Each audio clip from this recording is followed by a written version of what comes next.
Yo, what is going on, guys? It's Phoenix here. So first of all, did you like the intro? The new intro that I have? It's nothing too crazy, just got it from a template. If you want me to keep it, let me know, get rid of it. Or if you want me to go back to the traditional, if you like that, I guess. I don't judge. But, yeah, so let's get right into the story. So, basically, our church holds this thing called a youth conference every year, and it's always at, someplace, big, I guess.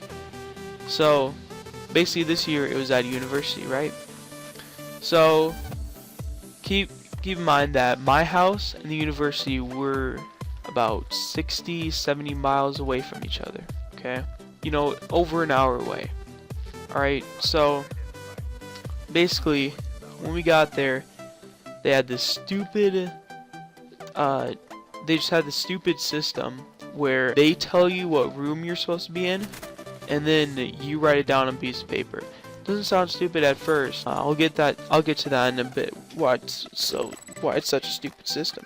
So basically, they gave me the key. I wrote down the number that I thought that they said, and also they're dealing with like 5 people at once. Each dude is dealing with 5 people at once. So I could have easily misunderstood, but that's not really possible because I didn't see anybody else in my room. There are 2 people to each dorm. I didn't see anybody else in my room till like the middle of the day, and that was because he got there late. I forgot why, but he got there late, right? So then basically, I had a great day. I was feeling good until about 5 o'clock. Now about 5 to 7 o'clock is when I had a bad headache, and I was feeling nauseous. It just started out small. Everybody gets headaches. So it started out small, and then I started getting nauseous, and I felt like I was gonna puke. And basically, the end of the day party was coming up, and basically I told a guy who I'm pretty comfortable with talking to in the church. I told him, hey, I've been feeling good, and probably I won't be able to make the end of the day party. And basically he's like, no, just lay down for about 30 minutes, drink some water, and let me know how you feel. So I did that, and basically I was just watching YouTube for 30 minutes, and I still wasn't feeling good. So I guess I wasn't keeping track of time, and basically he called me, and he was asking, where are you? You're supposed to let me know how you're feeling. And basically I guess he couldn't hear me because I was telling him I wasn't keeping track of time. I'm sorry, I'm still not feeling good. I'm in my dorm. And he was just sitting there while I was talking, and he was like, Aaron, and we're just gonna call him Bob, by the way. Bob, it's me. I'm in my dorm, still not feeling well. I wasn't keeping track of time. I'm sorry. So basically he just hung up, and he went to go check my dorm, and basically he went to the front desk, and they told him the dorm that I was in based on their documented records. Their records, not the paper that I signed, the paper that they signed.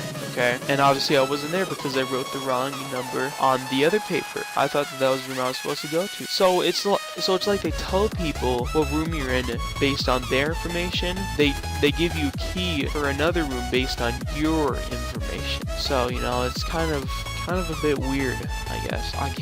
It's stupid. So then basically he didn't find me. So he called the security because basically this was about 10-15 minutes after the party started, and it was already like basically 30 minutes into the party.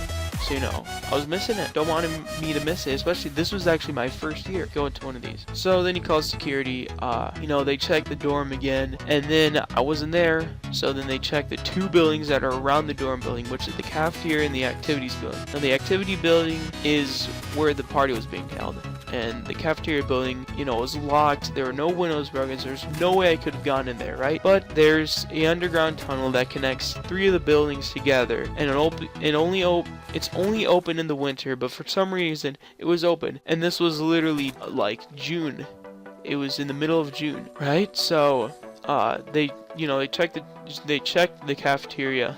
I wasn't there. They checked the activity building. I wasn't there. So then they called the police. And then the police double check, and it still couldn't find me. So then they call my mom. And then my mom, we have AT&T, you know, they're our service provider, and basically has this family map, and she located me, and it said that I was in a forest. It said that I was in the forest that's not too far from where I was. It was actually like a couple thousand feet away from where I was. So basically, it said I was in a forest. Now it can get pretty inaccurate, but it's never been that inaccurate before. To have a spread of a couple thousand feet, it's never been that inaccurate before. So, you know, then my mom goes home. My mom goes home first. She was actually over 100 miles away from where I was, but like 60, 70 miles away from our house.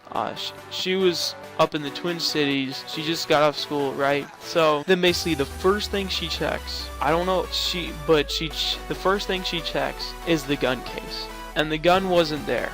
Alright, so you know, I don't know where the gun went or anything like that, so yeah. But then basically she's thinking, oh my god, my son took a gun to the youth conference, and at the time I was depressed, you know, she knew I was depressed, and you know, I guess she was thinking I ran away with the gun or something, right? So now it's like, okay, you know, I need to get there, and by the time that she left the Twin Cities to go to our house, the cops and the security and everybody that was looking for me basically started checking every single dorm in that building. Now keep in mind that building is I think it was a 5-story building.